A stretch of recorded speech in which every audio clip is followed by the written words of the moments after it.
Aku beri kamu 20 miliar, ceraikan aku. Suami saya mendorong sebuah cek di seberang meja, di sebuah restoran mewah di Jakarta, dan berkata dengan dingin. Melihatnya mencoba menyelesaikan pernikahan kami. Hanya dengan selembar cek, rasanya, saya tidak bisa menahan keterkejutan di dalam hati. Apa? Cerai? Lalu, dari mana kamu dapat uang sebanyak ini? Tetapi, suami saya tidak menjawab. Malam itu, saya mulai memeriksa rekaman CCTV di seluruh sudut rumah. Dan ya, saya menemukannya. Rahasia mengejutkan suami saya. Dan sebuah konspirasi raksasa. Saat saya mengetahui sumber asli dari uang 20 miliar itu, pembalasan dendam saya pun dimulai. Kisah hari ini dimulai sekarang. Ya, saya berada di ruang VIP restoran Langit Biru, salah satu restoran paling mewah di kawasan SCBD, Jakarta. Lilin menari-nari dengan anggun di atas meja. Cahaya kemerahan dari segelas anggur merah memantul di taplak meja berwarna krem, tampak seperti permata. Dan Bima Nugraha, dengan ekspresi jenuh, melonggarkan kancing jasnya dan duduk di kursinya. Saraswati Dewi meletakkan menu dan bertanya, "Ada apa? Tumben sekali? Bukankah kamu tidak suka tempat seperti ini?" Biasanya, Bima lebih suka makan di warung nasi sederhana dekat rumah mereka. Bima, sambil melihat-lihat daftar anggur, menjawab dengan nada kering. "Ini hari terakhir kita. Setidaknya, kita harus makan enak sekali di tempat yang bagus." Seorang pelayan mendekat untuk mengambil pesanan, tapi Bima dengan malas mengibaskan tangannya, menyuruhnya pergi. Saraswati mencoba tersenyum dan berkata, "Terakhir? Apa maksudmu terakhir? Apa kamu kena penyakit mematikan? Bercandamu tidak lucu. Ada apa? Apa ini hari jadi yang aku lupakan lagi?" Saraswati mencoba membolak-balik kalender dalam benaknya, tapi tidak ada hari spesial yang dia ingat. Bima mengeluarkan sebuah amplop putih dari saku dalamnya dan melemparkannya ke atas meja. "Buka." Saraswati dengan hati-hati membuka amplop tebal itu. Di dalamnya, ada selembar cek. Mata Saraswati membelalak saat menghitung jumlah nol di sana. Suara Saraswati bergetar seperti anak domba. 20 miliar? Ini apa tiba-tiba? Kejutan ini terlalu berlebihan. Bima mengangkat gelas anggurnya, menenggaknya dalam sekali teguk, dan berkata, "Tunjangan cerai." Tidak ada sedikit pun emosi dalam suaranya. Saraswati, dengan wajah tak percaya, bertanya kembali, "Tunjangan cerai? Apa maksudmu? Siapa yang memberi tunjangan cerai kepada siapa?" Tangannya gemetar hebat, membuatnya sulit memegang cek itu dengan benar.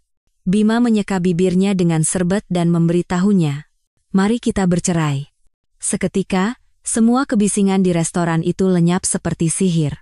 Di telinga Saraswati, hanya detak jantungnya sendiri yang terdengar begitu keras. Astaga!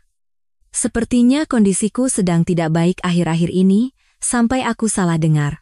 Bima melirik jam tangannya dan menjawab, "Tidak, kamu mendengarnya dengan jelas. Aku bilang, mari kita bercerai." Dia tampak seperti seseorang yang menunggu rapat yang membosankan berakhir. Saraswati langsung berdiri dari kursinya. Suara kursi yang terseret membuat pasangan parubaya di meja sebelah terkejut dan menoleh.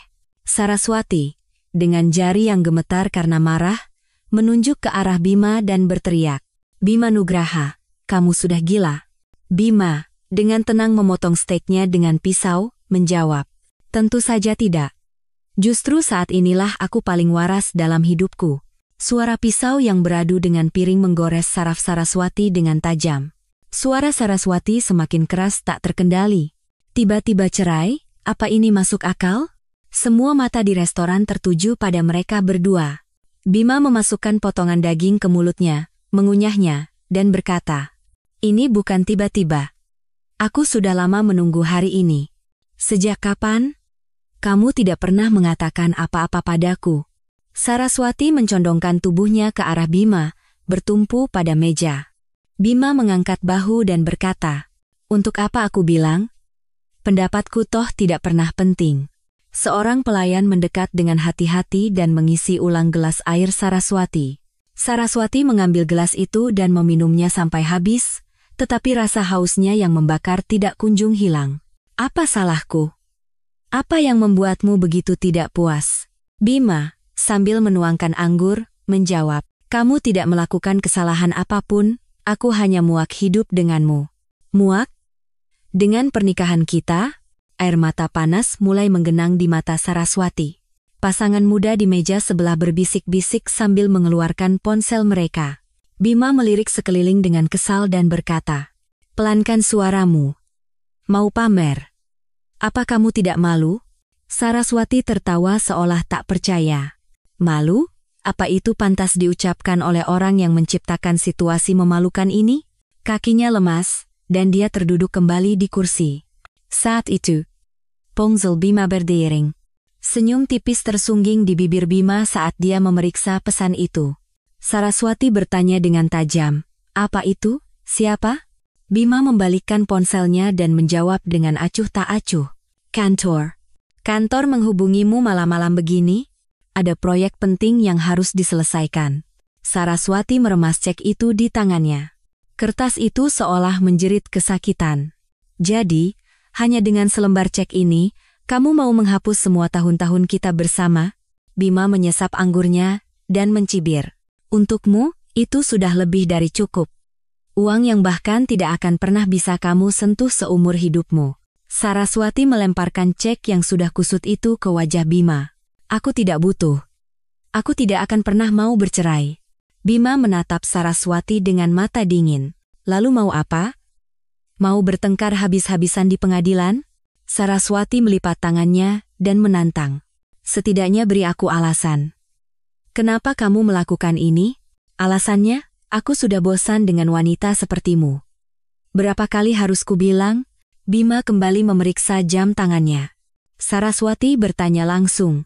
Jangan-jangan, kamu punya wanita lain? Bima terdiam sejenak, lalu menggelengkan kepalanya. Jangan bicara yang tidak-tidak. Lalu apa? Apa aku boros menggunakan uangmu? Ini bukan masalah uang. Lagi pula, uang tidak pernah menjadi masalah di antara kita. Lalu apa masalahnya? Saraswati memukul meja dengan tinjunya. Saat itu, ponsel Bima berdering lagi. Bima segera berdiri dan berkata, aku ke toilet sebentar. Di saat sepenting ini, perutku sakit. Aku akan segera kembali. Bima bergegas meninggalkan meja. Ditinggal sendirian, Saraswati merasa seperti tontonan bagi semua orang. Saat itu, suara Bima terdengar dari arah toilet.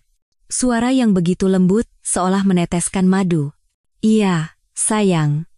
Aku baru saja membicarakannya. Saraswati tak percaya dengan apa yang didengarnya dan berdiri dari kursinya. Dia masih melawan, tapi sepertinya akan segera beres. Saraswati berjalan perlahan ke arah sumber suara. Kamu jangan khawatir, biar aku yang urus semuanya. Dan dia melihat wajah Bima yang tersenyum kepada lawan bicaranya di telepon. Wajah dingin yang ditunjukkannya beberapa saat lalu telah lenyap tanpa jejak. Iya. Baiklah. Kalau begitu, aku akan segera selesaikan dan ke sana. Aku cinta kamu. Setelah menutup telepon, Bima berbalik dan matanya bertemu dengan Saraswati. Ekspresi kaget melintas di wajah Bima. Bima memasukkan ponselnya ke saku dan bertanya, apa? Sejak kapan kamu di situ? Saraswati bertanya dengan tatapan curiga. Lupakan itu. Kamu sendiri, menelepon siapa? Bima mengalihkan pandangannya dan berdalih. Rekan kerja. Ada urusan mendesak. Bima bergegas kembali ke meja. Saraswati mengikutinya dan mendesak. Di situasi seperti ini, kamu menelepon rekan kerja dengan penuh cinta? Bima duduk di kursinya dan mendesak. Makanya, jangan buang-buang waktu. Cepat tanda tangani surat cerainya. Saraswati mengambil tasnya. Aku akan memikirkannya di rumah. Aku tidak bisa menjawabnya hari ini, Bima berkata dengan cemas. Sampai kapan? Aku ingin menyelesaikannya besok. Saraswati tertawa hampa, seolah tak percaya. Kamu ingin aku menyelesaikan waktu yang kita habiskan bersama dalam semalam? Bima mengeluarkan kartu dari dompetnya dan berkata, percuma diulur-ulur, hasilnya akan tetap sama. Saraswati berjalan menuju pintu restoran, lalu berhenti dan berbalik. Bima, kamu benar-benar salah besar. Bima menghentikan tangannya yang sedang membayar. Apa maksudmu? Suara tadi. Aku mendengarnya dengan jelas. Suara yang belum pernah kamu perdengarkan padaku. Mata Saraswati bersinar tajam. Bima memalingkan wajahnya dan menjawab dengan ketus. Kamu pasti salah dengar. Benarkah? Iya. Berhentilah curiga. Bima buru-buru menyelesaikan pembayaran. Saat meninggalkan restoran, Saraswati tanpa sengaja melirik ke dalam melalui jendela kaca. Bima sekali lagi menempelkan ponsel di telinganya dan tersenyum. Wajah itu adalah wajah orang asing yang sempurna, yang belum pernah Saraswati lihat sebelumnya. Dan Saraswati punya firasat, ini bukanlah akhir yang sederhana, melainkan awal yang mengerikan. Saat Saraswati membuka pintu depan rumahnya, keheningan yang dingin langsung menyergapnya. Biasanya, lampu ruang tamu yang dinyalakan Bima akan menyambutnya. Tapi hari ini, rumah itu tenggelam dalam kegelapan pekat. Saraswati menyalakan lampu teras, melepaskan sepatunya, dan menghela napas panjang. Saraswati melemparkan tasnya ke sofa ruang tamu, mengingat kembali penghinaan yang dialaminya hari ini.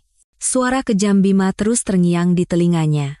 Saraswati mengeluarkan amplop kusut dari tasnya dan membentangkan cek itu. 20 miliar, ya? Berpikir bahwa selembar kertas ini bisa menghapus tahun-tahun yang mereka lalui bersama, rasanya konyol. Dan kapan Bima, yang hanya seorang manajer, bisa memiliki uang sebanyak ini? Saraswati mulai meninjau kembali perilaku Bima selama 3 bulan terakhir, satu persatu. Dan entah sejak kapan, pola hidup Bima telah berubah total. Saraswati membuka kalender, mengambil spidol merah, dan bergumam pada dirinya sendiri. Akhir-akhir ini, dia sering sekali lembur. Dia mulai menandai hari-hari di mana Bima pulang terlambat. Dalam sekejap, kalender itu dipenuhi tanda merah yang mengerikan. Padahal, Bima adalah orang yang menganggap pulang tepat waktu sepenting nyawanya. Saraswati, seperti kesurupan, naik ke kamar tidur dan membuka lemari pakaian Bima. Dia teringat bau aneh yang menusuk hidungnya saat melipat cucian beberapa hari yang lalu. Saraswati mengambil jas Bima, mendekatkannya ke hidung, dan mengendusnya. Aroma parfum wanita yang manis dan memuakkan masih samar-samar tercium. Padahal, Bima adalah orang yang benci parfum. Dia sangat sensitif terhadap bau, sampai-sampai pengharum ruangan pun tidak boleh ada di rumah. Saraswati dengan panik memeriksa pakaian lainnya. Dari beberapa kemeja, aroma yang sama pun tercium. Ini jelas parfum wanita. Rasanya jantungnya jatuh ke dasar perut. Kecurigaan yang tadinya samar-samar mulai berubah menjadi kepastian. Saraswati turun ke ruang tamu dan mengambil ponselnya. Dia membuka aplikasi CCTV rumah yang dipasangnya tahun lalu. Ada rekaman dari 3 tempat, ruang tamu, teras depan, dan ruang kerja Bima. Saraswati memutar ulang rekaman selama seminggu terakhir dengan mata waspada. Beberapa hari yang lalu, pada dini hari, dia menemukan adegan aneh di rekaman ruang kerja. Bima sedang melakukan panggilan video dengan seseorang dengan sangat mesra. Suaranya tidak terdengar, tapi ekspresi Bima adalah wajah bahagia yang belum pernah Saraswati lihat sebelumnya. Tapi, dengan siapa dia menelepon sepagi ini? Waktu di video menunjukkan pukul 2 pagi. Padahal Bima biasanya sudah tidur pukul 11 malam. Saraswati memeriksa rekaman dari hari-hari lain. Pada waktu yang hampir sama, Bima terekam beberapa kali menelepon diam-diam di ruang kerjanya. Saraswati mengepalkan tinjunya dengan yakin. Pasti ada sesuatu. Sudah pasti. Saraswati menuju ke ruang kerja Bima. Dia membuka pintu ruangan yang biasanya tidak pernah dia masuki tanpa ragu-ragu. Saraswati mulai membuka laci meja satu persatu dan menggeledahnya. Laci pertama penuh dengan alat tulis kantor biasa. Di laci kedua, dia menemukan setumpuk kartu nama. Di antara kartu nama yang sebagian besar terkait pekerjaan, satu nama asing menarik perhatiannya. Riana Lestari, manajer tim dukungan manajemen. Dia adalah rekan kerja di perusahaan yang sama dengan Bima. Saraswati tidak ingat pernah mendengar nama Riana Lestari dari Bima. Saat Saraswati membuka laci ketiga, tumpukan struk berhamburan keluar. Apa-apaan ini? Itu adalah struk kartu kredit dari restoran mewah dan lounge hotel. Jumlahnya mencapai jutaan rupiah sekali transaksi. Yang lebih konyol adalah, Semua struk itu untuk porsi 2 orang. Ini terlalu aneh untuk disebut acara kantor. Saraswati membandingkan tanggal di struk dengan tanggal lembur yang ditandainya di kalender. Dan yang mengejutkan, tidak ada satupun tanggal yang tumpang tindih. Wajah Saraswati mengeras dengan dingin. Dia berbohong padaku bilang lembur, lalu makan dengan siapa seperti ini?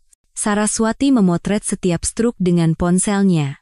Tangan Saraswati gemetar saat membuka laci terakhir. Di dalamnya, ada sesuatu yang lebih mengejutkan. Itu adalah struk dari toko perhiasan mewah. Saraswati menutup mulutnya saat melihat struk itu. Kalung berlian seharga 150 juta. Saraswati tidak pernah menerima kalung seperti itu. Lalu, siapa pemilik kalung ini? Semua potongan teka-teki mulai membentuk sebuah gambar yang mengerikan. Saraswati terhuyung-huyung dan terduduk di kursi ruang kerja. Dia punya wanita lain. Permintaan cerai Bima yang tiba-tiba, tunjangan cerai sebesar 20 miliar, dan semua kebohongan selama ini menjadi jelas. Pernikahannya berada di ambang kehancuran yang sia-sia. Tapi Saraswati tidak berniat menyerah begitu saja. Saraswati mengeluarkan buku catatan dan mengambil pulpen. Tatapannya berubah menjadi dingin dan tegas. Dia harus mengumpulkan bukti secara sistematis dan melakukan serangan balik. Saraswati mulai menulis di buku catatannya.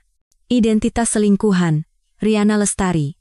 Mengamankan bukti pertemuan dengan Bima. Sumber uang 20 miliar. Saraswati memeriksa jam. Waktu sudah menunjukkan lewat pukul 11 malam. Bima masih belum pulang. Dan sudah pasti, dia sedang bersama wanita itu. Saraswati turun ke ruang tamu dan menyalakan monitor CCTV. Mulai sekarang, dia akan mengawasi semua gerak-gerik Bima. Air matanya sudah mengering. Sekarang, orang yang harus meneteskan air mata darah adalah Bima. Dan perang yang sesungguhnya dimulai dari sekarang. Saraswati menampilkan rekaman CCTV seminggu terakhir di layar laptopnya. Di atas meja ruang tamu, terbentang buku catatan berisi jadwal pulang pergi Bima yang ditulis dengan rapi. Saraswati melingkari tanggal dengan stabilo sambil bergumam. Selasa dan Kamis. Hari-hari di mana Bima pulang sangat larut ternyata sangat teratur. Setiap Selasa dan Kamis, Bima akan pergi dari rumah pukul 6 sore, dan baru kembali lewat pukul 11 malam. Polanya seperti sudah membuat janji dengan seseorang. Saraswati memutar ulang video pada Selasa malam. Bima terekam sedang bersiap-siap untuk pergi. Di depan cermin, dia berulang kali merapikan dasinya dan menata rambutnya dengan gel, hingga tak ada sehelai pun yang berantakan. Bahkan, dia terekam menyemprotkan parfum asing ke lehernya. Parfum apa lagi itu? Saraswati menjeda video dan memperbesarnya. Botol parfum dengan desain yang belum pernah ia lihat sebelumnya. Saraswati segera berlari ke kamar mandi. Di atas wastafel Bima, sebuah botol parfum baru tergeletak seolah sengaja dipamerkan. Parfum pria merek mewah seharga jutaan rupiah. Saraswati mengambil botol itu dan mencium aromanya. Itu adalah aroma memuakkan yang sama persis dengan yang menempel di pakaian Bima. Saraswati kembali ke ruang tamu dan memeriksa video hari Kamis. Kali ini pun, Bima berdandan habis-habisan. Dia mandi 2 kali lebih lama dari biasanya dan mengenakan setelan jas terbaiknya. Siapapun yang melihatnya pasti tahu dia akan pergi berkencan. Saraswati menggigit bibirnya dan memutuskan. Hari ini, aku akan membuntutimu. Kamis, pukul 5 sore.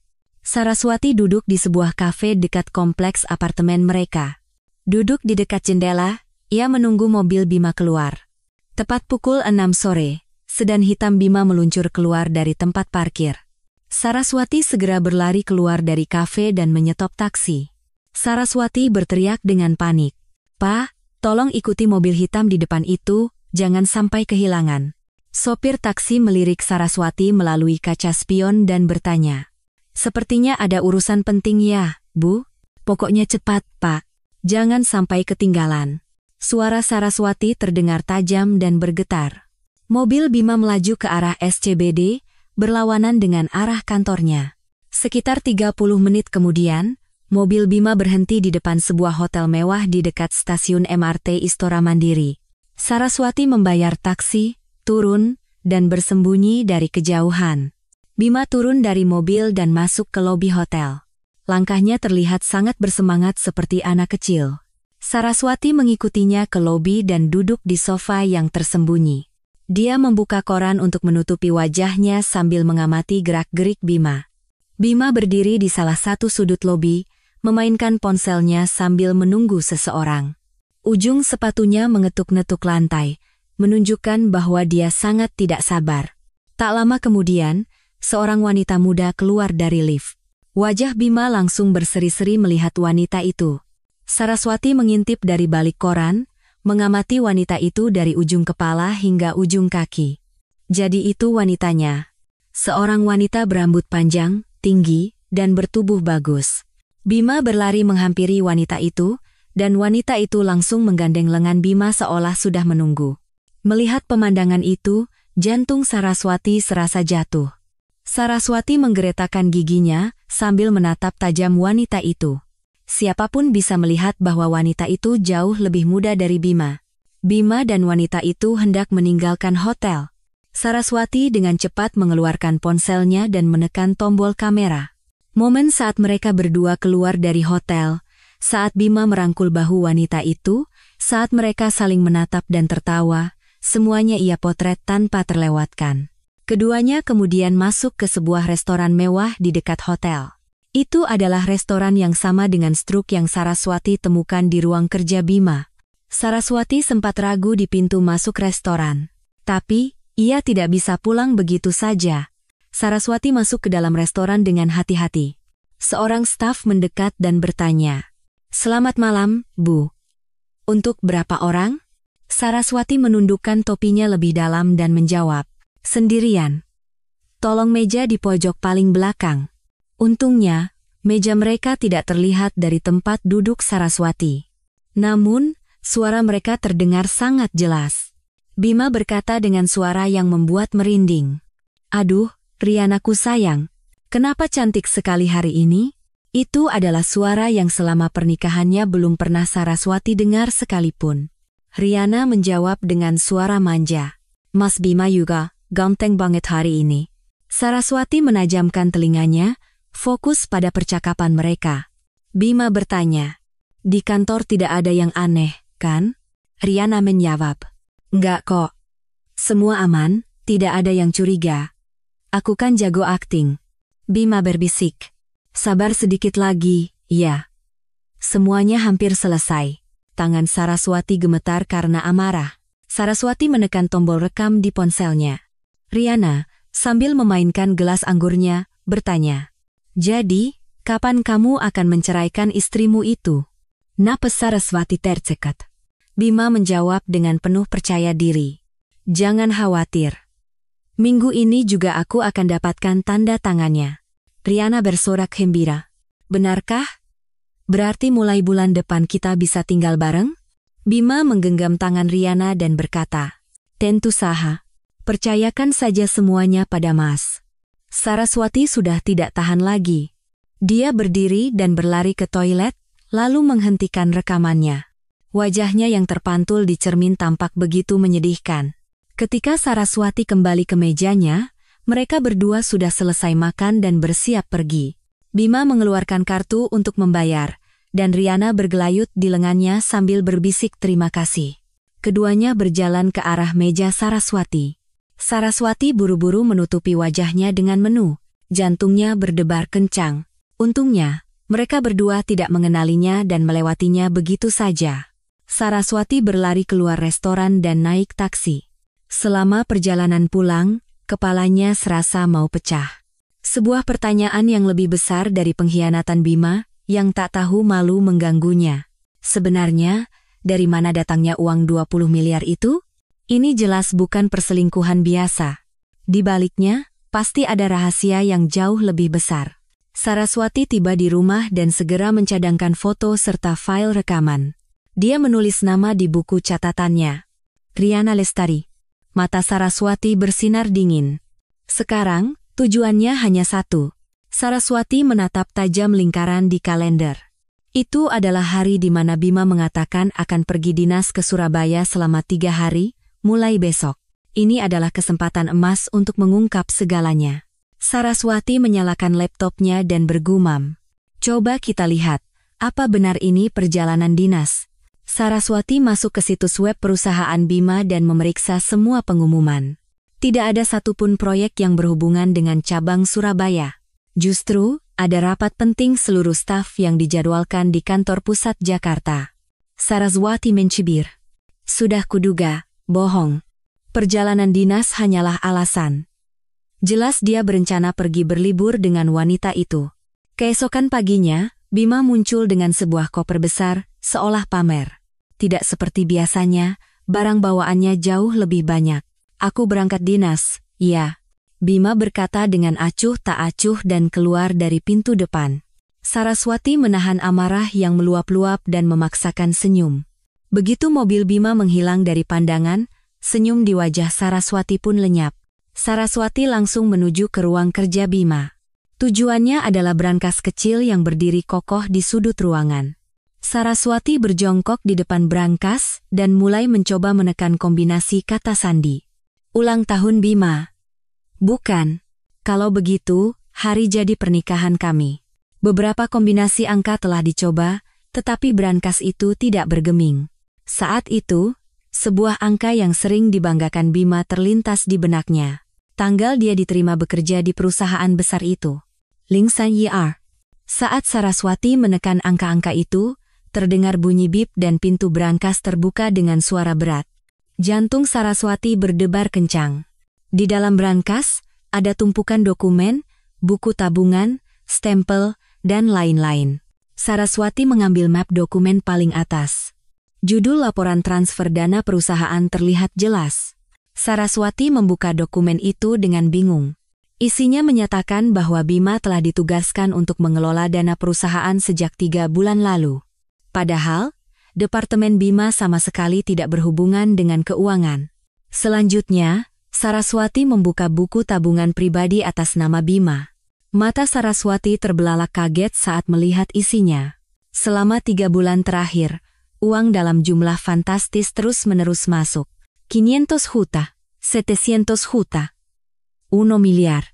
Saat memeriksa detail setoran, nama pengirimnya semua adalah rekening perusahaan. Dan jika dijumlahkan, totalnya mencapai lebih dari 30 miliar rupiah. Kaki Saraswati lemas, dan dia langsung terduduk di lantai. Penggelapan dana. Bima telah mencuri uang perusahaan. Saraswati, dengan tangan gemetar, memeriksa dokumen lain. Formulir aplikasi pembukaan rekening bank luar negeri menarik perhatiannya. Tujuannya adalah Swiss. Jadi dia berencana membawa uang itu dan kabur ke luar negeri dengan wanita itu. Semua potongan teka-teki tersusun dengan mengerikan. Saraswati buru-buru mengeluarkan ponselnya dan memotret semua dokumen. Untuk mengantisipasi kepulangan Bima, dia meletakkan kembali semua dokumen ke tempatnya semula. Tidak boleh ada sedikit pun kecurigaan. Sekarang, tinggal memastikan saja. Nama Citra, seorang staf di Departemen Akuntansi Perusahaan Bima, terlintas di benak Saraswati. Dia adalah gadis berwajah polos yang dikenalnya di acara akhir tahun lalu. Saraswati langsung menelepon Citra. Halo, Citra? Aku Saraswati, istrinya Mas Bima. Dari seberang telepon, terdengar suara ceria Citra. Oh, halo, Mbak Saras. Ada apa, Mbak? Saraswati berakting seolah tidak terjadi apa-apa dan berkata, Mas Bima sedang dinas, jadi aku bosan sekali. Kamu ada waktu sekarang? Ada, Mbak. Kebetulan baru pulang kantor. Boleh, Mbak. 1 jam kemudian, mereka berdua bertemu di sebuah kafe dekat kantor. Saraswati memulai pembicaraan dengan santai. Suamiku akhir-akhir ini sibuk sekali, ya? Citra mengangguk dan menjawab. Iya, Mbak. Pak manajer kan dapat kepercayaan penuh dari Pak Direktur. Sampai-sampai urusan manajemen dana dipegang sendiri. Saraswati membuka matanya lebar-lebar dan bertanya. Manajemen dana, Mas Bima? Iya, karena beliau sangat teliti, Pak Direktur memberinya tugas khusus itu, kira-kira sudah 3 bulan. Waktunya sama persis dengan saat penggelapan dana dimulai. Saraswati, dengan ekspresi khawatir, bertanya. Citra sendiri tidak repot? Pekerjaanmu pasti bertambah. Citra tersenyum dan menjawab. Enggak kok, Mbak. Pak Bima yang menangani semua yang sulit, saya cuma bantu-bantu yang ringan saja. Jadi, yang melakukan transfer uang juga Mas Bima langsung? Iya. Setelah dapat persetujuan dari Pak Direktur, sisanya semua diurus sama Pak Bima. Mendengar perkataan Citra, semua kecurigaan berubah menjadi kepastian. Terakhir, Saraswati bertanya dengan hati-hati. Oh iya, belakangan ini ada kejadian aneh di kantor, tidak? Citra memiringkan kepalanya. Kejadian aneh? Sepertinya tidak ada, Mbak. Saraswati buru-buru mengalihkan pembicaraan. Oh, bukan apa-apa. Cuma suamiku kelihatannya stres sekali akhir-akhir ini. Citra mengangguk seolah menyuruhnya tidak khawatir. Ah, itu karena beliau sangat bertanggung jawab, Mbak. Setelah keluar dari kafe, langkah Saraswati terasa berat saat pulang ke rumah. Pengkhianatan suaminya bukan sekadar perselingkuhan. Ini adalah kejahatan yang nyata. Setibanya di rumah, Saraswati merapikan bukti-bukti yang dikumpulkannya hari ini. Dia mencatat foto-foto dari brankas dan isi percakapannya dengan Citra di buku catatan. Sendirian, dia tidak akan sanggup menangani kasus sebesar ini. Aku butuh bantuan profesional. Saraswati mulai mengkari-kari kontak di ponselnya. Nama Arya Pratama, teman kuliah Bima yang sekarang bekerja sebagai pengacara, menarik perhatiannya. Tatapan Saraswati bersinar penuh tekad. Sekarang adalah waktunya untuk mengakhiri drama balas dendam yang memuakkan ini. Saraswati menatap tajam foto kartu nama yang tersimpan di laptop Bima. Kantor Hukum Pratama, rekan. Pengacara Arya Pratama. Sepertinya dia adalah pengacara dari tim hukum yang sering dihubungi Bima untuk urusan perusahaan. Saraswati, dengan tekad bulat, mengambil napas dalam-dalam dan mengangkat telepon. Selamat siang, dengan kantor Hukum Pratama, rekan. Suara yang terdengar presisi seperti mesin menjawab. Saraswati, dengan suara yang dipaksakan tenang, berkata, saya ingin membuat janji konsultasi dengan Bapak Arya Pratama. Mengenai perihal apa, Ibu? Terkait PT, Sinergi Digital Nusantara. Begitu dia menyebut nama perusahaan Bima, janji konsultasi langsung diatur dengan cepat. Keesokan siangnya, Saraswati berdiri di depan sebuah gedung pencakar langit. Papan nama emas kantor Hukum Pratama, rekan seolah mendominasinya. Setelah melewati meja resepsionis dan diantar ke ruang rapat, Saraswati menelan ludah dengan gugup. Tak lama kemudian, seorang pria berjas rapi masuk.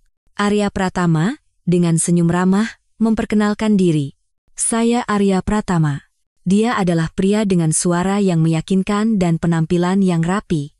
Terima kasih atas waktunya. Saya Saraswati. Arya duduk di kursi dan membuka mapnya. Saya dengar ini terkait masalah dengan PT, Sinergi Digital Nusantara. Ada apa ya? Saraswati, dengan hati-hati mulai berbicara. Saya adalah istri dari manajer Bima Nugraha. Ekspresi Arya menunjukkan sedikit keterkejutan. Oh, begitu rupanya. Saya pernah bertemu dengan Pak Bima beberapa kali untuk urusan pekerjaan. Saraswati mulai menjalankan akting yang telah ia siapkan. Saya ingin bertanya mengenai tugas manajemen dana yang dipegang suami saya di perusahaan. Tugas manajemen dana, maksud Anda? Arya memiringkan kepalanya. Sejak dia memegang pekerjaan itu, sepertinya dia jadi sangat stres. Saraswati, dengan ekspresi seolah akan menangis, berkata, suami saya jadi sangat sensitif. Saya khawatir. Apakah ada masalah di perusahaan? Apakah ada risiko hukum yang berbahaya? Arya, alih-alih menjawab, perlahan mengamati wajah Saraswati. Dia tidak melewatkan kecemasan dan ketakutan yang tersembunyi di kedalaman matanya. Arya bertanya dengan suara lembut, apakah mungkin ada masalah lain yang Anda hadapi? Pertanyaannya yang penuh empati membuat mata Saraswati terasa panas. Benteng emosi yang selama ini ia tahan seolah runtuh. Sebenarnya, Saraswati mulai berbicara dengan suara bergetar. Suami saya meminta saya untuk bercerai. Ekspresi Arya menegang karena terkejut. Bercerai? Dia menawarkan 20 miliar sebagai tunjangan. Suara Saraswati terdengar serak. Arya bertanya kembali, 20 miliar? Sebagai seorang pengacara, dia langsung memahami keseriusan situasinya. Dengan gaji seorang manajer seperti Bima, uang sebanyak itu mustahil, kan? Jadi saya curiga.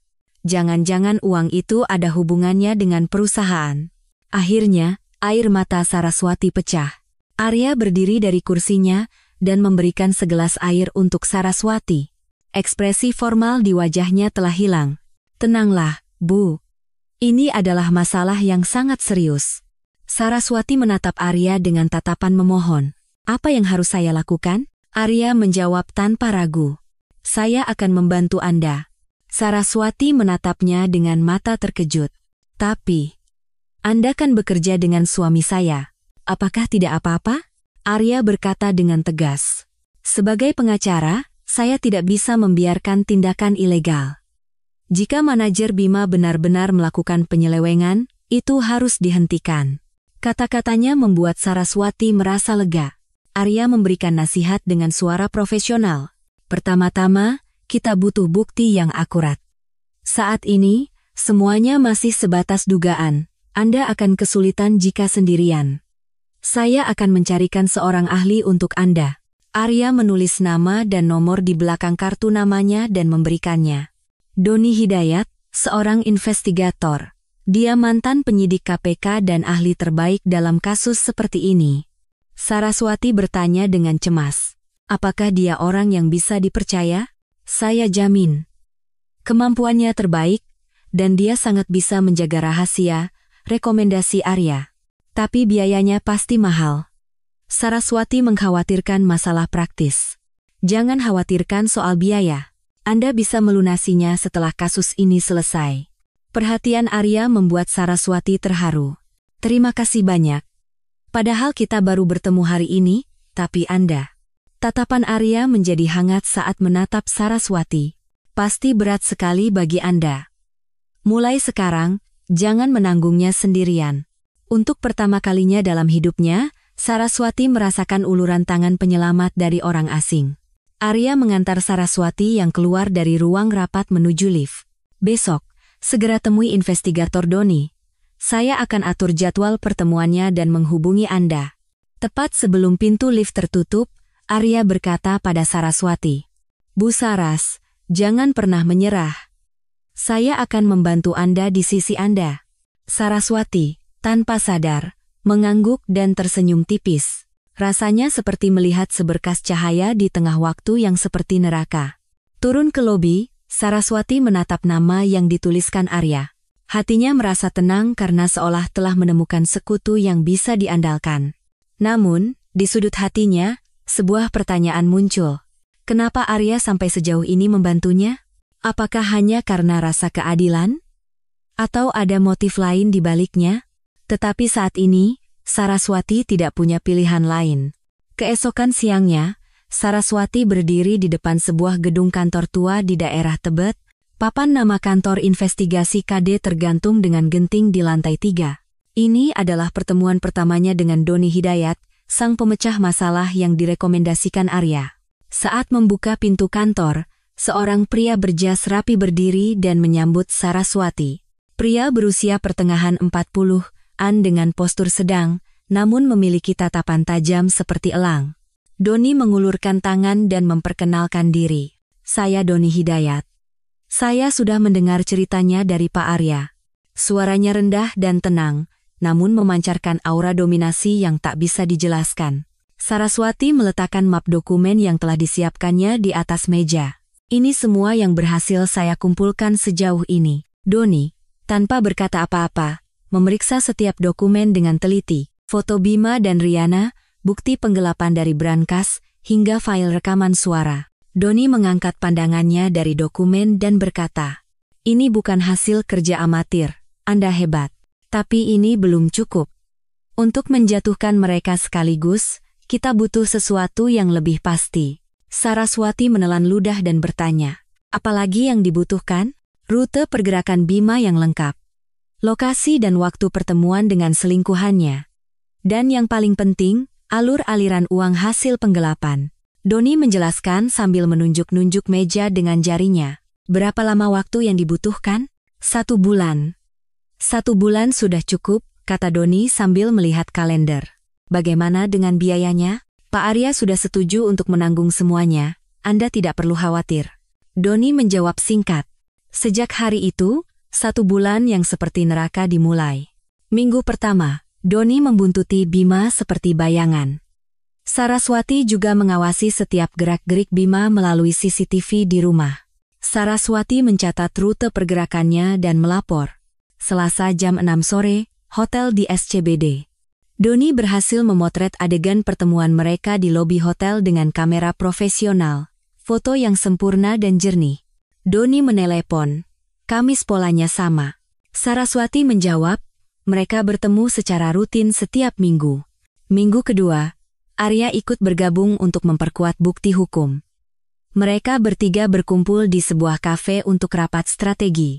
Doni membentangkan laporan transaksi kartu kredit di meja. Ini adalah uang yang dihabiskan Bima untuk selingkuhannya setiap bulan.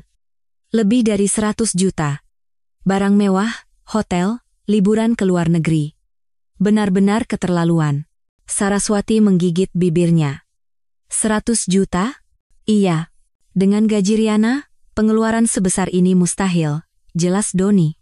Arya memberikan nasihat hukum. Hanya dengan ini saja, kita bisa membuktikan hubungan sponsor yang jelas. Malam itu, Saraswati berhasil mengambil ponsel Bima sesuai arahan Doni. Selama Bima mandi, jantung Saraswati berdebar kencang.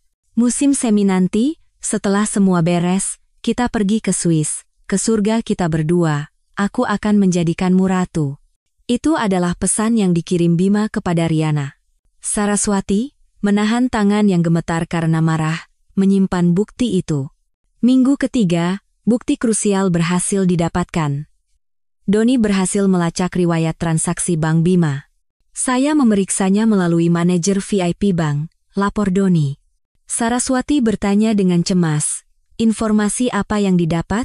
Sebuah rekening rahasia atas nama Bima telah dibuka di Bank Swiss. Arya mengangguk. Seperti dugaan. Sudah ada 1 miliar yang ditransfer ke rekening itu, kata Doni. Saraswati merasa pusing. 1 miliar? Iya. Dan dia masih terus mengirim uang secara berkala setiap minggu. Arya berkata dengan panik, kita harus menghentikannya sekarang juga. Doni menahannya. Jangan. Kita harus menjatuhkannya saat dia paling lengah, saat dia berada di puncak tertinggi.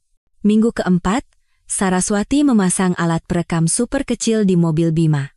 Beberapa hari kemudian, dari alat perekam itu terdengar percakapan menjijikan antara Bima dan Riana. Sayang, kapan kamu mau berhenti dari kantor? Bulan depan. Tinggal 1 kali lagi transaksi besar. Yang kali ini nominalnya beda. Berbahaya, kan? Jangan khawatir. Kalau yang ini berhasil, kita akan jadi miliarder seumur hidup. Bima sedang merencanakan penggelapan dana terakhirnya. 1 bulan berlalu. Di depan mereka bertiga, puluhan foto dan dokumen terbentang. Gunungan bukti yang sempurna untuk membuktikan perselingkuhan dan penggelapan dana Bima. Arya berkata dengan puas. Dengan ini, Bima tidak akan bisa berkutik. Saat itu, Doni membuka mulutnya dengan ekspresi bingung. Tapi, ada satu hal yang aneh. Saraswati bertanya, apa itu? Selain Bima, ada orang lain yang membocorkan informasi internal perusahaan dengan cara yang sangat profesional. Orang lain? Iya. Dan ini bukan pekerjaan sembarangan. Mendengar kata-kata Doni, ekspresi Arya sesaat menegang. Namun, Saraswati yang dipenuhi amarah tidak menyadarinya. Saraswati bertanya dengan heran, siapa kira-kira?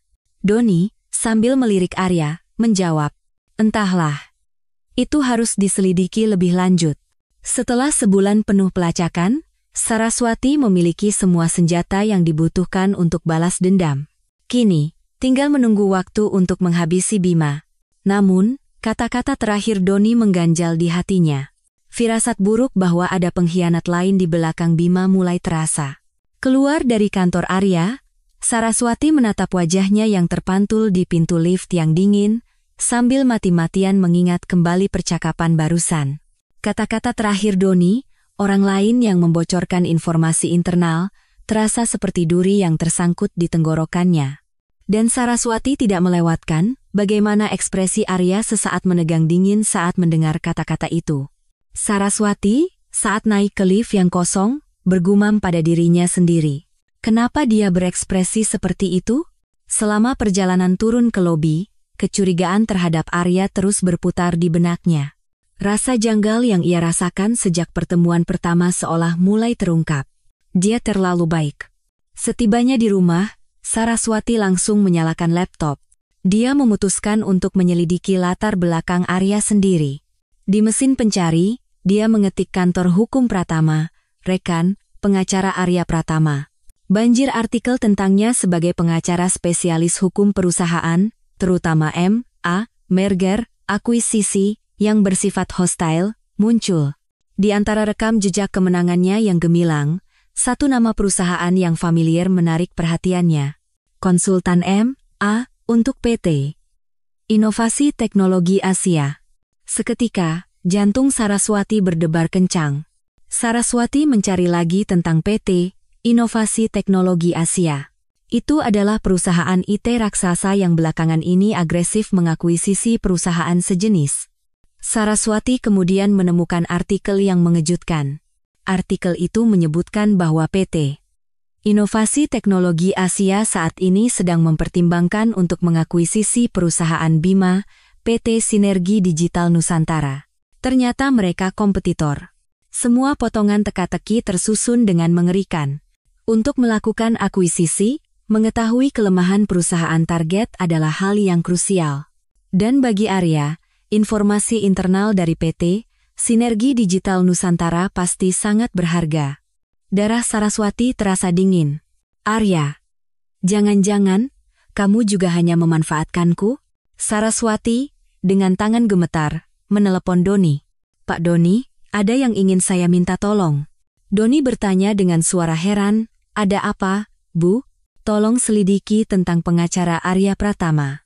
Setelah menutup telepon, Saraswati masuk ke situs web PT Inovasi Teknologi Asia. Di bagian profil eksekutif, dalam daftar konsultan hukum, nama Arya Pratama terpampang jelas. Sudah kuduga. Keesokan siangnya, Saraswati dan Doni bertemu di sebuah kafe. Doni, sambil mengeluarkan sebuah map, berkata, hasil penyelidikannya sudah keluar. Pak Arya adalah anggota inti dari proyek akuisisi PT Sinergi Digital Nusantara oleh PT Inovasi Teknologi Asia. Saraswati menggigit bibirnya. Berarti benar dia hanya memanfaatkanku. Doni menggelengkan kepala dan menyodorkan dokumen lain. Tapi ada yang aneh.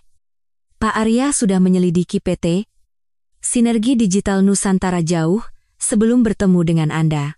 Apa maksudnya? Artinya, bahkan tanpa Anda pun, dia sudah mendapatkan informasi internal melalui jalur lain. Pikiran Saraswati menjadi semakin rumit. Lalu, kenapa aku? Itu. Sepertinya Anda harus menanyakannya langsung. Saraswati mengangkat ponselnya dan menelepon Arya. Pak Arya, saya ingin bertemu sebentar. Mau datang ke kantor saya? Tidak, kita bertemu di luar. Di kafe yang kemarin.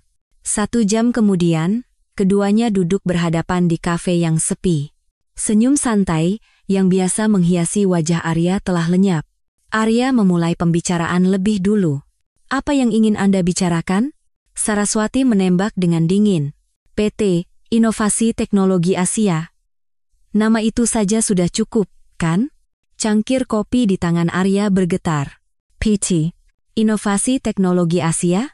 Saya sudah tahu semua kalau Anda adalah kuasa hukum perusahaan itu. Arya menghela napas panjang dan meletakkan cangkir kopinya. Sejak kapan Anda tahu? Kemarin.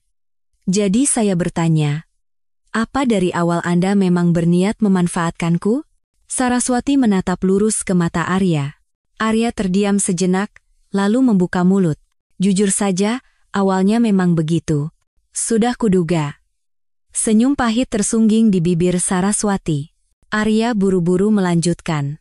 Tapi setelah bertemu dengan Anda, semuanya berubah. Apa yang berubah? Saya jadi tulus ingin membantu Anda. Ini bukan akting. Arya mencoba meraih tangan Saraswati, tapi Saraswati dengan dingin menarik tangannya. Lalu, bagaimana dengan akuisisi PT Sinergi Digital Nusantara? Arya memberikan jawaban yang tak terduga. Rencana itu sudah dibatalkan. Dibatalkan? Setelah fakta penggelapan dana Bima terungkap, PT Sinergi Digital Nusantara jadi perusahaan kosong. Saraswati bertanya dengan nada tak percaya. Berarti sekarang, alasan untuk membantuku juga sudah tidak ada, kan? Arya menatap Saraswati dengan tatapan serius. Tidak. Masih ada alasannya. Karena aku jadi menyukaimu. Pengakuan tiba-tiba itu membuat Saraswati kehilangan kata-kata. Pak Arya, aku tidak tahan lagi melihatmu menderita di samping orang seperti Bima. Suara tulus Arya membuat hati Saraswati bimbang. Saraswati dengan sopan namun tegas menarik garis batas. Terima kasih atas perasaan Anda, tapi saat ini saya sedang tidak dalam kondisi untuk memikirkan itu. Arya, dengan ekspresi kecewa, berkata, baiklah, saya mengerti. Tapi setidaknya, izinkan saya membantu Anda sampai akhir sebagai pengacara. Sebagai gantinya, saya tidak akan menyembunyikan apapun lagi dari Anda. Saya berjanji. Keluar dari kafe, hati Saraswati terasa berat. Dia merasakan ketulusan Arya, tetapi tidak bisa menghilangkan kecurigaan bahwa itu mungkin hanya topeng lain. Tapi saat ini, menghukum Bima adalah prioritas utamanya. Saat itu, ponselnya berdering. Pesan dari Doni. Saya menemukan informasi penting. Ingin bertemu besok segera. Saraswati diliputi firasat buruk. Kebenaran apa lagi yang menunggunya?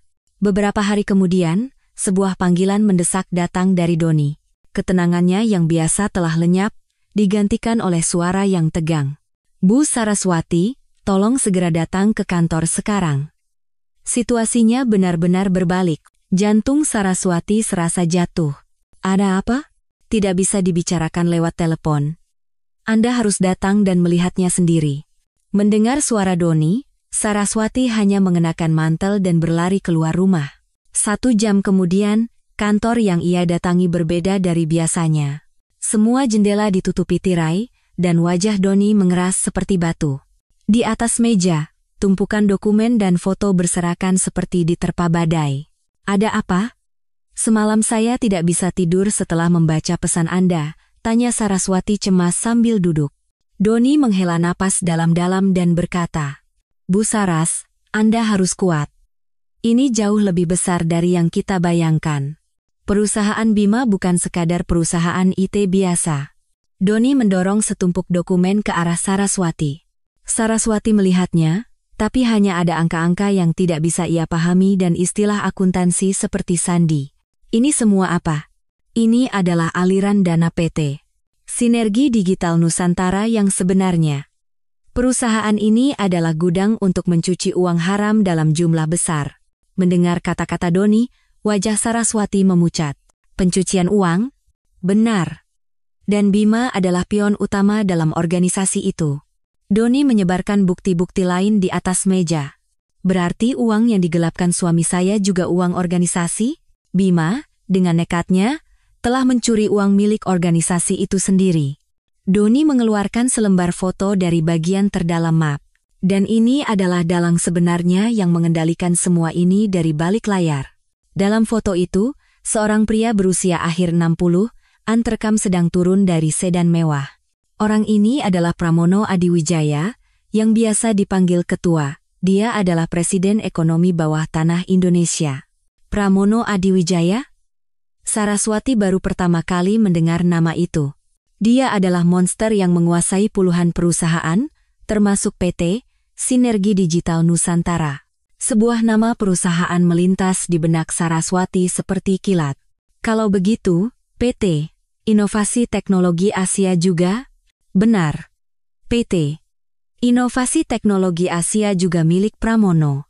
Saraswati merasa seolah seluruh darahnya terkuras habis. Berarti pengacara Arya juga. Kemungkinan besar, Arya juga adalah kaki tangan Pramono. Saraswati bergumam tak percaya. Jadi dia tidak membantuku.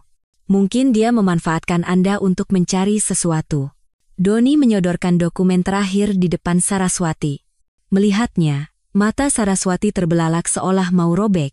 Itu adalah dokumen tua dengan foto ayahnya, Raden Suharjo. Suara Saraswati terdengar serak seperti ular. Kenapa ada ayah saya di sini? Doni menjawab dengan suara berat. Ayah Anda adalah akuntan untuk organisasi ini.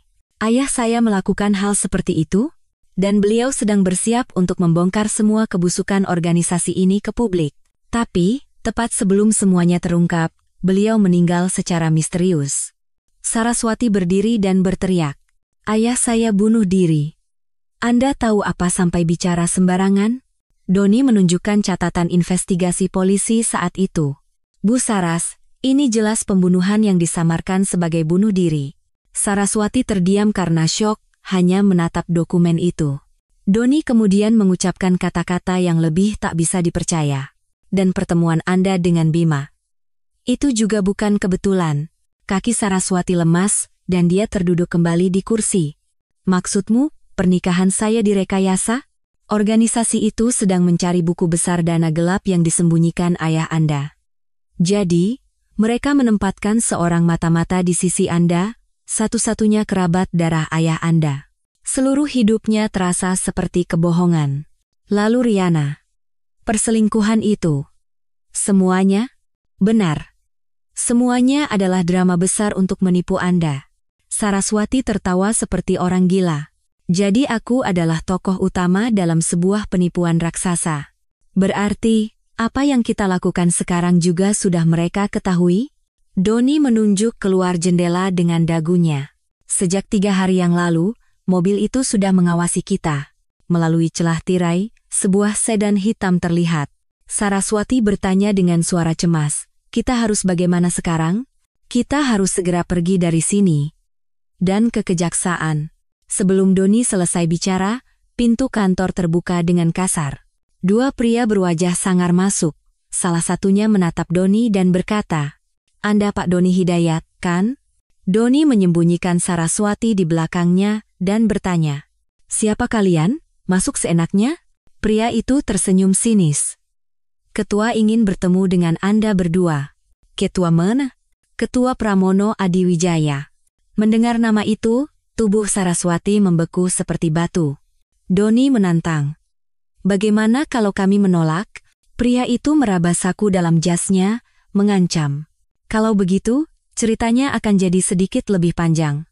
Doni melangkah maju untuk melindungi Saraswati. "Baiklah, ayo pergi." Keputusan yang bijak. Dalam sekejap mata, Doni memasukkan dokumen-dokumen penting ke dalam tas. Dia berbisik di telinga Saraswati, "Apapun yang terjadi, jaga tas ini."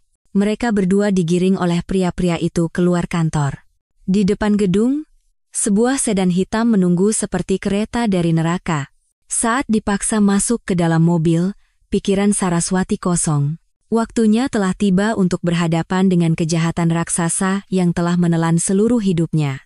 Sedan hitam itu berhenti di sebuah tempat parkir sepi di tepi Laut Ancol. Angin sore yang dingin menyapu permukaan laut. Saat Saraswati dan Doni turun dari mobil, sedan hitam lain mendekat tanpa suara. Pintu belakang terbuka, dan seorang pria tua berjas abu-abu yang disetrika rapi turun. Pria berusia akhir 60-an dengan tatapan tajam seperti elang. Pria itu memperkenalkan diri dengan suara rendah. "Saya Pramono Adiwijaya." Penampilannya seperti seorang pria tua biasa, tapi aura intimidasi yang memancar dari seluruh tubuhnya tidak bisa disembunyikan. Pramono menatap Saraswati dan tersenyum sinis. "Nona Saraswati, ini pertama kalinya kita bertemu langsung." Saraswati bertanya dengan waspada. "Anda kenal saya?" "Tentu saja. Berkat ayahmu, aku sudah mengenalmu sejak lama." Mendengar kata-kata Pramono, tubuh Saraswati mendingin. "Kenapa Anda menyebut ayah saya?" "Raden Suharjo. Orang yang sangat berbakat. Seharusnya dia menjadi orang yang tak tergantikan di organisasi kami." Saat itu, Doni melangkah maju, menyembunyikan Saraswati di belakangnya. Doni menembak, langsung saja ke intinya. Pramono menatap Doni dari atas ke bawah. "Investigator Doni Hidayat. Kau juga bukan orang sembarangan, tapi bukankah sudah saatnya kau mundur?" Pramono memberi isyarat, dan pria-pria berjas hitam langsung mengepung mereka berdua. Doni bertanya, "Mundur dari apa?" Suara Pramono menjadi sedingin es. "Dari penyelidikan sia-siamu itu. Berhentilah melakukan hal bodoh seperti harus mencicipi kotoran untuk tahu itu bukan kue." Saraswati berteriak dengan suara gemetar. Anda yang membunuh ayah saya, kan? Pramono mengangkat bahu. Membunuh? Kasar sekali bicaramu. Ayahmu yang lebih dulu mencoba mengkhianati kami. Dia berani-beraninya mencoba melapor ke polisi. Suara Saraswati dipenuhi amarah. Jadi Anda membunuhnya? Pramono tertawa sinis. Dia membalas kebaikan dengan kejahatan, jadi itu salahnya sendiri. Fakta bahwa aku yang menjodohkanmu dengan Bima juga bisa dibilang kebaikan, bukan? Saraswati merasa seolah kepalanya dihantam palu raksasa. Kenapa Anda sampai melakukan itu? Pramono melangkah mendekati Saraswati. Ayahmu menyembunyikan sesuatu yang sangat penting. Tentu saja aku pikir dia akan memberikannya pada putri satu-satunya. Tapi setelah bertahun-tahun menunggu, tidak ada apa-apa. Kau benar-benar bodoh dan tidak tahu apa-apa. Saraswati menggelengkan kepala dan berteriak. Aku tidak menerima apa-apa, tidak ada. Pramono memberi isyarat pada anak buahnya. Seorang pria mengeluarkan sebuah jam tangan dan mengayunkannya di depan mata Saraswati. Itu adalah jam tangan yang sama persis yang dipakai Arya Pratama. Pengacara Arya Pratama juga ada di tangan kami sekarang. Saraswati bertanya dengan putus asa. Apa yang kalian lakukan pada Pak Arya? Dia masih bernapas, tapi kalau kau terus keras kepala, aku tidak bisa jamin apa yang akan terjadi. Saraswati merasa tak berdaya di depan tembok raksasa. Apa yang Anda inginkan? Sederhana. Lupakan semua bukti yang sudah kau kumpulkan, dan hiduplah seolah kau sudah mati. Pramono memberikan syaratnya. Kalau begitu, aku akan membiarkan kau, Doni, dan Arya hidup. Doni bertanya, dan kalau kami menolak? Pramono tersenyum dingin. Kau akan menjadi makanan ikan di laut seperti ayahmu. Tidak ada pilihan lain. Saraswati, untuk mengulur waktu, berkata, beri aku waktu untuk berpikir. Baik. Besok malam, datanglah dengan jawabanmu. Pramono berbalik dan berbisik di telinga Saraswati. Itu adalah barang yang ditukar ayahmu dengan nyawanya. Pasti ada di suatu tempat di rumahmu, jadi buka matamu lebar-lebar dan cari lagi. Pramono dan anak buahnya pergi dengan mobil. Di taman yang hanya menyisakan angin laut yang dingin, Saraswati tidak bergerak untuk waktu yang lama. Doni bertanya cemas, Anda tidak apa-apa? Pak Arya dalam bahaya, gara-gara kita. Kita harus pergi dari sini dulu. Pulang ke rumah, Saraswati seperti kesurupan membuka kotak peninggalan ayahnya. Foto-foto tua, buku harian yang usang, dan sebuah pulpen yang sering dipakai ayahnya. Saat Saraswati tanpa sengaja mengambil pulpen itu, ia merasakan berat yang aneh di tangannya. Ketika ia memutar bagian belakang pulpen, sebuah flash disk kecil jatuh. Apa ini? Saraswati, dengan tangan gemetar, memasukkan flash disk itu ke laptopnya. Di layar, sebuah folder bernama Untuk Putriku, Saraswati muncul. Di dalam folder, ada satu file suara. Saat tombol putar ditekan, suara ayahnya yang sangat ia rindukan mengalir keluar. Saraswati, jika kau mendengarkan ini, berarti ayah sudah tidak ada di dunia ini lagi. Air mata panas mengalir dari mata Saraswati. Ayah telah bekerja sama dengan para monster. Tapi ayah baru menyadarinya saat sudah terlambat. Pengakuan ayahnya berlanjut. Di dalam flash disk ini, ada semua bukti untuk menangkap monster-monster itu. Tolong, kabulkan permintaan terakhir ayah. Di dalam flash disk itu, tersimpan buku besar transaksi gelap organisasi, informasi tokoh-tokoh kunci, dan catatan berbagai kejahatan mereka. Inilah warisan sejati yang ditinggalkan ayahnya. Saraswati menggenggam erat flash disk itu. Dia segera menelepon Doni. Pak Doni, saya menemukannya. Warisan sejati yang ditinggalkan ayah saya menemukannya. Benarkah? Di mana itu? Tersembunyi di dalam pulpen, semuanya ada di sini. Suara Doni bergetar karena antusias. Kalau begitu, sekarang. Saraswati berkata dengan suara penuh tekad. Iya. Sekarang saatnya mengakhiri pertarungan neraka ini atas nama ayah saya. Saraswati dan Doni menghabiskan malam menganalisis isi flash disk peninggalan ayahnya. Kebenaran yang tertidur selama bertahun-tahun adalah senjata ampuh yang bisa meruntuhkan seluruh kerajaan kejahatan raksasa bernama Pramono Adiwijaya. Doni berkata dengan kagum, dengan ini saja, Kita bisa membasmi semua parasit yang menempel di bawahnya, bukan hanya Pramono. Saraswati, dengan tekad bulat, menggenggam erat flash disk itu. Saya harus segera ke kejaksaan. Doni, dengan tatapan khawatir, mencoba mencegahnya. Tapi Bu Saras, ini mempertaruhkan nyawa. Pramono tidak akan tinggal diam. Mata Saraswati bersinar dingin. Justru karena itu saya harus pergi. Ini adalah wasiat terakhir yang ayah tinggalkan untuk saya. Keesokan paginya, keduanya berdiri di depan Kejaksaan Agung RI. Berkat kontak yang sudah dihubungi Doni sebelumnya, mereka bisa langsung menuju ke ruang jaksa penuntut. Yang menyambut mereka adalah Jaksa Anindita.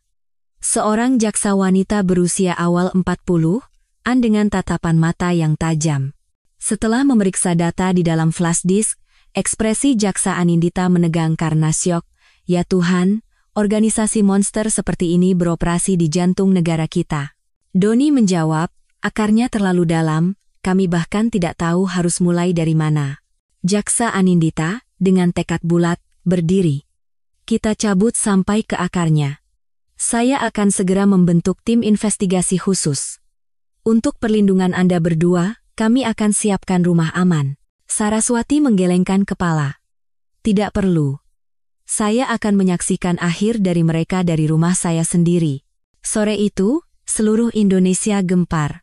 Berita utama di semua stasiun TV menyoroti terungkapnya organisasi Pramono Adiwijaya. Organisasi pencucian uang ilegal skala puluhan triliun terbongkar. Dugaan keterlibatan pejabat dan politisi. Suara pembawa berita yang bersemangat meledak dari televisi. Wajah Pramono, bersama dengan daftar puluhan perusahaan samaran termasuk PT Sinergi Digital Nusantara, dipublikasikan. Saat itu, ponsel Saraswati berdering seperti lonceng dari neraka. Peneleponnya adalah Pramono. Pramono berkata dengan suara sedingin es, "Saraswati, beraninya kau menusukku dari belakang." Saraswati menjawab dengan cibiran, "Bukankah waktu janjinya besok malam, Pak Ketua? Kau dari awal memang tidak berniat menepati janji." Saraswati menembak dengan dingin, "Anda juga tidak menepati janji pada ayah saya. Ini perang. Dan perang ini baru akan berakhir setelah salah satu dari kita mati." Pramono menggeretakkan giginya. "Aku akan membuatmu menyesal." Telepon ditutup. 1 jam kemudian, mobil-mobil polisi mulai berdatangan di sekitar rumah Saraswati. Itu adalah tim pengamanan yang dikirim oleh Jaksa Anindita. Keesokan subuhnya, operasi penangkapan terbesar dalam sejarah Indonesia dimulai. Pramono dan para petinggi organisasi ditangkap satu persatu di tempat tidur mereka. Berita pagi menyiarkan langsung pemandangan menyedihkan Pramono yang digiring dengan tangan di borgol. Doni menghela napas lega. Sekarang benar-benar sudah berakhir. Sore harinya, berita bahwa Arya Pratama telah diselamatkan terdengar. Saraswati bergegas ke rumah sakit. Untungnya, Arya tidak mengalami luka serius. Arya menggenggam tangan Saraswati. "Kau telah menyelamatkan nyawaku, Saras. Anda tidak apa-apa?" "Tentu saja. Dan kau benar-benar berhasil. Kau menangkap monster itu." Saraswati berkata dengan tenang, "Bukan saya sendiri. Saya menangkapnya bersama ayah saya." Arya bertanya hati-hati, "Bagaimana dengan Bima?" Ternyata dia hanya boneka organisasi. Dia korban gaslighting dari wanita bernama Riana. Hasil investigasi mengungkapkan bahwa Bima hanyalah pion yang sengaja ditempatkan untuk mengawasi Saraswati. Bahkan perselingkuhannya adalah drama terperinci dari organisasi untuk mengendalikan dan merusak mental Bima. Arya berkata dengan wajah terkejut, "Berarti Bima juga korban?" Saraswati menjawab dengan dingin, "Itu tidak berarti dosa yang telah ia lakukan hilang begitu saja." Beberapa hari kemudian, Bima dibebaskan dengan status penangguhan penuntutan. Saraswati dan Bima bertemu untuk terakhir kalinya menandatangani surat cerai. Bima berlutut dan memohon, "Saras, aku benar-benar bersalah. Tolong, maafkan aku sekali ini saja." Saraswati menatap Bima dengan mata dingin. "Maafkan dirimu sendiri. Aku tidak pernah menganggapmu sebagai manusia, bahkan sedetik pun. Saras, jangan sebut namaku dengan mulut kotormu." Saraswati berbalik dan pergi. Sebulan kemudian, semua persidangan selesai. Pramono dijatuhi hukuman penjara seumur hidup, dan anggota organisasi lainnya menerima hukuman berat sesuai hukum. Saraswati telah mengungkap kebenaran di balik kematian ayahnya dan mendapatkan kembali semua yang telah direnggut darinya. Dia hadir sebagai saksi di sidang DPR untuk memulihkan nama baik ayahnya, dan dengan ganti rugi miliaran yang ia terima dari organisasi, ia siap memulai hidup baru. PT Sinergi Digital Nusantara juga melalui proses normalisasi. Setelah semua badai berlalu, Saraswati akhirnya mendapatkan kebebasan penuh. Mengakhiri kehidupan palsu yang seperti neraka, ia akhirnya memulai kehidupan nyata untuk dirinya sendiri.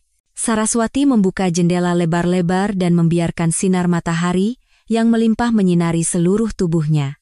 6 bulan kemudian, Saraswati, dari kantornya di puncak gedung pencakar langit di Jakarta, menatap pemandangan malam kota. Di jendela kaca, tertulis dengan kaligrafi yang kuat, Yayasan Keadilan, Kebenaran. Itu adalah benteng bagi kaum lemah yang ia bangun dengan harga darah yang ia bayarkan. Doni masuk membawa map dan melapor. Ibu Ketua, hari ini ada 3 kasus baru yang masuk. Doni kini adalah rekan paling andal Saraswati dan kepala tim investigasi yang kompeten di yayasan itu. Saraswati memutar kursi direkturnya dan bertanya, kasus apa saja? 2 laporan pengungkapan korupsi internal perusahaan besar, dan 1 kasus pelecehan seksual oleh pejabat. Doni meletakkan file-file itu di meja Saraswati. Saraswati melihat-lihat dokumen itu dengan senyum puas. Para penjahat di Indonesia pasti sudah tidak bisa tidur nyenyak karena kita. Dalam waktu 3 bulan sejak didirikan, yayasan itu telah menjadi harapan terakhir bagi orang-orang yang tertindas berkat kasus Saraswati yang menjadi sangat terkenal. Doni bertanya hati-hati, apa Anda sudah dengar kabar Bima?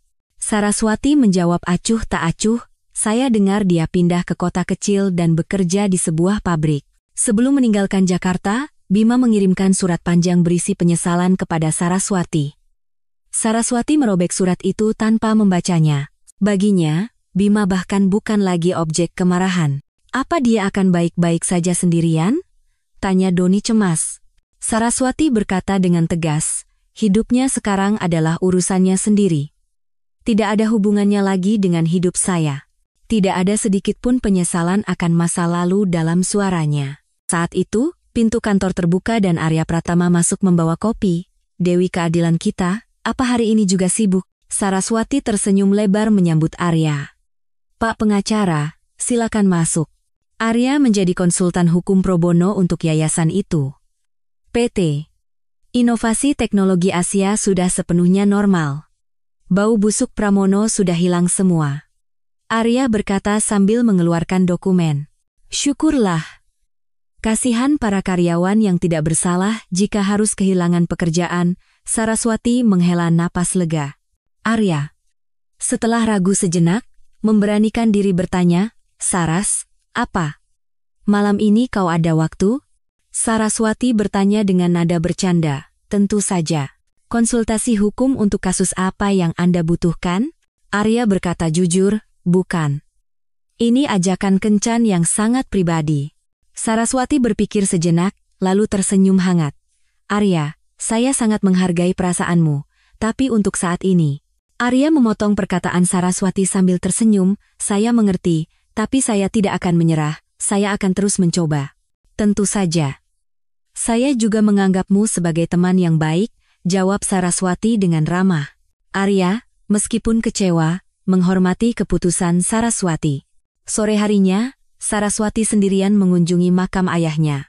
Ayah, aku sekarang benar-benar bahagia, kata Saraswati sambil duduk di depan nisan. Dunia yang ayah coba lindungi dengan nyawa, sekarang aku yang melindunginya. Saraswati akhirnya menyadari apa yang sebenarnya ingin diwariskan oleh ayahnya.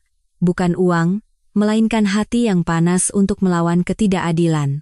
Saat itu, angin berhembus dan membelai lembut rambut Saraswati, seolah ayahnya menjawab. Saraswati berdiri dan membungkuk dalam-dalam di depan makam ayahnya. Dalam perjalanan pulang, ponselnya dibanjiri panggilan telepon dari informan baru. Saraswati, alih-alih lelah, merasakan kepuasan yang meluap di dada. Malamnya, Saraswati sendirian di rumah, minum teh sambil menatap keluar jendela. Dia menyadari bahwa kehidupan palsunya di masa lalu telah membentuk dirinya yang sekarang. Karena pernah mengalami neraka, ia tidak bisa mengabaikan neraka orang lain. Saraswati mengeluarkan pulpen peninggalan ayahnya dan menulis di buku hariannya. Hari ini adalah hari di mana aku sekali lagi menjadi harapan bagi seseorang. Terima kasih, Ayah. Karena telah meninggalkan warisan sejati yang tak ternilai harganya bagiku. Saraswati bukan lagi istri siapapun, bukan lagi target pengawasan organisasi. Dia terlahir kembali sebagai dirinya sendiri, Saraswati, sebuah lentera yang menerangi kegelapan dunia. Bintang-bintang di luar jendela bersinar sangat terang malam itu. Saraswati menatap bintang-bintang itu dan berjanji bahwa ia tidak akan pernah berhenti.